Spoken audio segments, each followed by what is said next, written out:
এই সংকট বিএনপি একা সামলাইতে পারবে না, লিখে রাখতে পারেন। পারবে না একা সামলাইতে, সম্ভব না, ওই ক্যাপাসিটি নাই। বিএনপি কেন, এটা কেউই পারবে না একা একা, এটা বিএনপির দোষ না। এখন নিশ্চয়ই আক্কেল হইছে, নিজেদের হ্যাডম কত কেমন প্ল্যান করতে পারেন সেটা তো বুঝিছেন, তাই না? আগে কইছিলাম, তখন তো বুঝেন নাই। এখন একটা মাত্র ওয়ে আউট একটাই, জাতীয় সরকার করেন। যারা জিততে পারে নাই তাদেরকেও নেন, যেমন এবি পার্টি, মামুনুল হক, চরমোনাই, এমনকি বামেদেরকেও নেন। ফ্যাসি বিরোধীর লড়াইয়ে যারা ছিল তাদের সবাইরে নেন সরকারে, সবাই। দেখবেন আবার পুরা জাতির জায়গা উঠছে, জুলাই আগস্টের মতো ফিরে গেছে ওইখানে।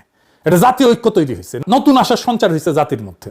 আপনি একটা ব্রিদিং স্পেস পাইছেন, ফ্রেশ আইডিয়া আসবে, এনার্জি আসবে, অনেকে সরকারকে সাহায্য করার জন্য আসবে।